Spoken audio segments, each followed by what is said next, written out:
जून 1965 में 6 बच्चों का ग्रुप पैसिफिक ओशियन में फंस गया था और फिर अचानक से वहाँ का मौसम देखते देखते खराब होने लगा। वहाँ पर इतनी बड़ी बड़ी लहरें बनने लगी कि उन बॉयज की छोटी सी बोट को लेकर अपने साथ चलने लगी। यह तूफान इतना तेज था कि थोड़ी देर में उनका बोट तहस नहस कर दिया, जिस कारण ये लोग उस टूटी फूटी बोट को कस के पकड़ लेते हैं। करीब 8 दिन तक यह लोग बहते बहते एक आइलैंड के पास पहुँच जाते हैं, जिसका नाम था एटा आइलैंड। हालांकि अभी तक 6 के 6 बच्चे जिंदा बचे थे। यह लोग इसी सोच में डूबे हुए थे कि शायद उन्हें रेस्क्यू टीम बचाने के लिए आती ही होगी, लेकिन उन बेचारे मासूम बच्चे को कौन समझाएगा कि आने वाले अगले 15 महीनों तक उन्हें उसी आइलैंड पर बिताना पड़ेगा। इन 15 महीनों में उन लोगों ने ऐसी ऐसी घटनाओं का सामना किया कि जिसे कि आप लोग सोच भी नहीं सकते। तो आज की इस वीडियो में जानते हैं कि उन 6 बेचारे बच्चों के साथ क्या हुआ है, वो बच्चे वापस घर भी आए कि नहीं।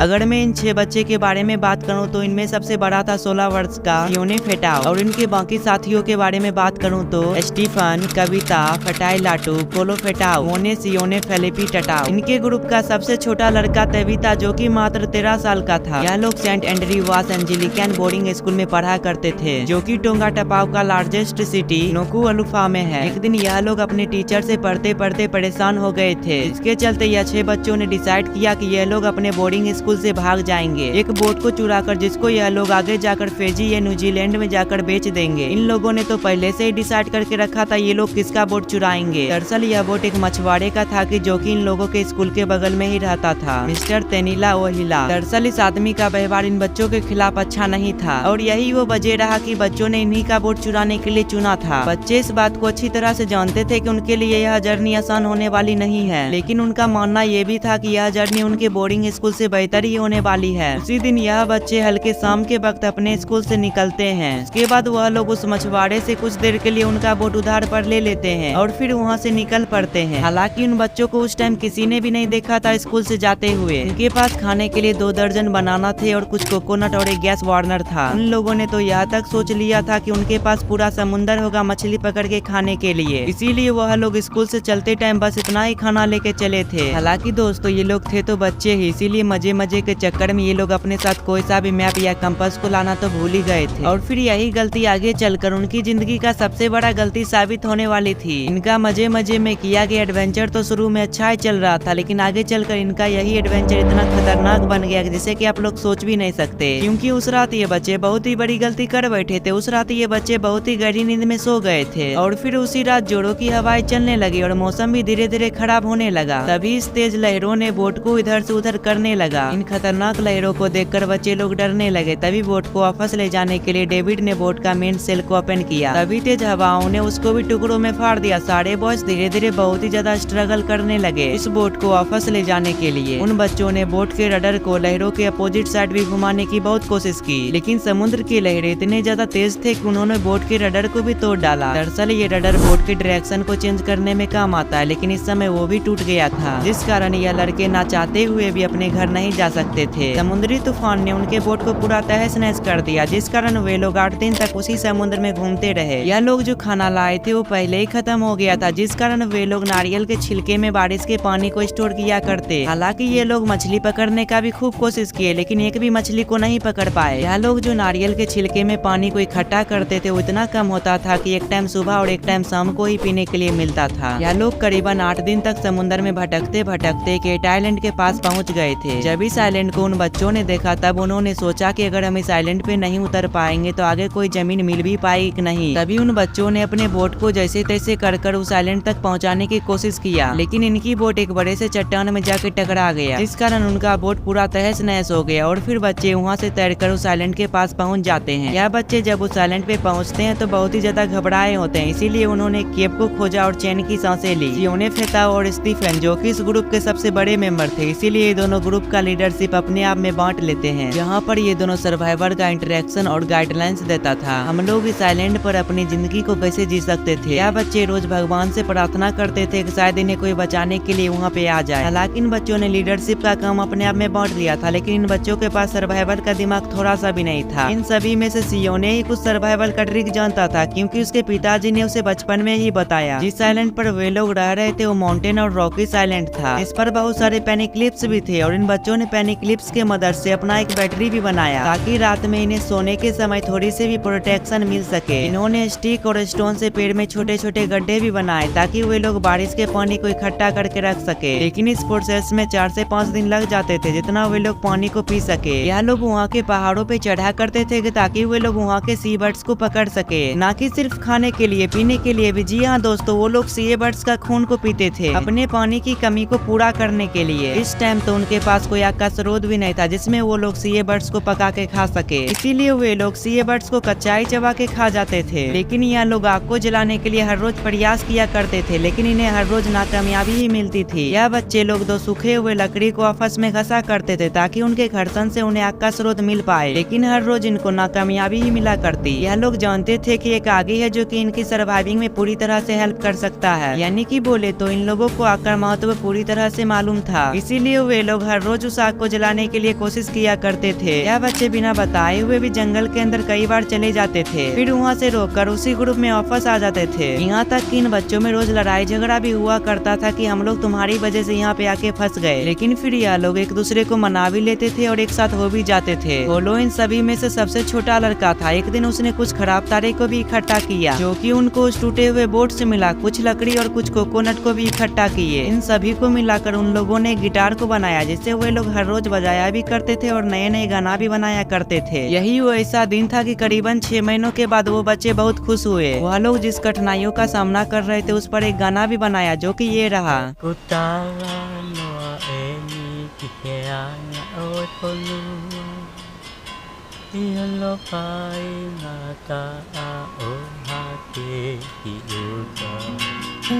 Moe whakalilifu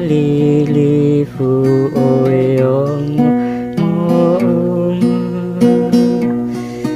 Kahasi atela ka gure do imoanga Ahoe ne puri piane tae ilo Siete kai moin alo ifofonga Ifokia te kita ai mate ki faitoka Ete no fopoate ihe motu tae ilo Asi ete tain fai muhe lava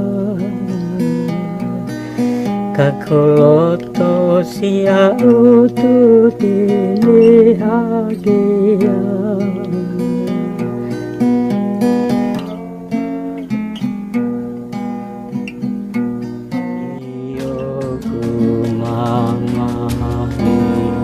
ऐसे ही करते करते करीबन 6 महीने गुजर जाते हैं और इनमें से कोई एक बच्चा आग को जलाने में सक्सेसफुल हो जाता है। खुश इसलिए भी थे कि उनको अब पका हुआ खाना खाने के लिए मिलेगा। बेशक ये आग उन बच्चों के लिए सबसे महत्वपूर्ण साबित हुआ। इस कारण हर रोज एक बच्चा इस आग का रखवाली किया करते थे ताकि ये आग बुझ ना जाए। यह लोग हर दिन 2 सी बर्ड्स को पकड़ते थे ताकि उसमें अच्छी तरीके से पकाकर खाना को खा पाए और उनके खूनों को पी सके। एक दिन स्टीफन सी बर्ड्स को पकड़ने के लिए पहाड़ों पे गया था, लेकिन अचानक से उसका पैर स्लिप हो गया और उस पहाड़ से वो तेजी से नीचे गिर गया। स्टीफन जिस माउंटेन पर से गिरा था वो एटा आइलैंड का सबसे ऊंचा माउंटेन था। स्टीफन जब उस माउंटेन पर से गिर रहा था तब वो बहुत ही तेजी से हेल्प हेल्प चिल्ला रहा था, जिसको सुनकर उसके दूसरे साथी माउंटेन के पास आ जाते हैं। तभी उसके साथी ने जब स्टीफन को देखा, स्टीफन एक पतले से लेज पर आकर गिर गया था जिस कारण उसका एक पाँव टूट गया। तभी बाकी के साथी ने स्टीफन को अपने कंधे पे उठाया और वहाँ ले गए जहाँ वो लोग रहा करते थे। उन लोगों ने जड़ी बूटी और कुछ पत्तों की मदद से स्टीफन के पाँव को रिकवर करने की कोशिश की। उस टाइम उन्हें जो मिला उसी से स्टीफन के पाँव को सीधा रखने की कोशिश की। बाकी लड़कों ने डिसाइड किया जब तक स्टीफन रिकवर नहीं हो जाते उनके हिस्से का काम भी हम ही करेंगे, वो कोई भी काम नहीं करेगा। तभी स्टीफन का पाँव रिकवर होने में कई महीने लग गया, लेकिन वो पूरी तरह से रिकवर होने से पहले ही चलने लगा। फिर भी स्टीफन के साथियों ने उसे कोई सा भी काम करने के लिए नहीं दिया। वह लोग चाहते थे कि जब तक स्टीफन पूरी तरह से रिकवर ना हो जाए हम लोग उसे कोई सा भी काम करने के लिए नहीं देंगे। उन बच्चों के पास तो कोई सा भी काम नहीं था, इसीलिए वे लोग हर दिन उस आइलैंड को एक्सप्लोर करने के लिए निकल पड़ते ताकि उन्हें हर दिन कोई नया चीज मिल सके। तभी वह लोग एक दिन एटा आइलैंड के माउंटेन के सबसे फ्लैट पार्ट पर पहुंच जाते हैं। तभी वो लोग क्या देखते हैं, एक अभियंटेड गाँव यानी कि पूरी तरह से नष्ट हुआ गाँव। वहाँ पर उन बच्चों को कुछ वेजिटेबल मिली और कुछ हथियार और कुछ जिंदा चिकन भी। हर रात यह बच्चे वहाँ पे गेम खेला करते थे। वो गेम था मुर्गियों को पकड़ने का गेम। ऐसे ही करते करते करीबन उनके पास 200 मुर्गियाँ हो गई थी, लेकिन वो लोग उसे मारा नहीं करते थे, बल्कि उनको कोकोनट का स्क्रैप खिलाया करते थे और वह लोग उसे अच्छी तरह से देखभाल भी करते थे ताकि उन्हें अच्छी तरह से खाने का स्रोत मिल सके, जो कि था उन मुर्गियों का अंडा। वे लोग तभी उन मुर्गियों को मारा करते थे जबकि मौसम बहुत ही खराब हुआ करता था, क्योंकि खराब मौसम में पहाड़ों पर जाकर सी बर्ड्स को मारना ठीक नहीं था, क्योंकि उन लोगों ने पहले ही स्टीफन का हाल देखा था और वो लोग नहीं चाहते थे कोई और भी माउंटेन पर से नीचे गिरे। उन लोगों ने कई सारी लकड़ी को जोड़कर एक ग्राफ्ट भी बनाई जिससे वो लोग एस्केपिंग कर पाए। जब वो लोग उस ग्राफ्ट को लेकर पानी में 1 मील दूर गए तब उनका ग्राफ्ट बीच में से ही टूट गया। इस कारण उनको तैरकर फिर से उस आइलैंड पर वापस आना पड़ा, लेकिन अच्छा हुआ कि उनका ग्राफ्ट वहीं पर टूट गया। अगर वे लोग उस ग्राफ्ट को लेकर पानी में बहुत दूर चले जाते तो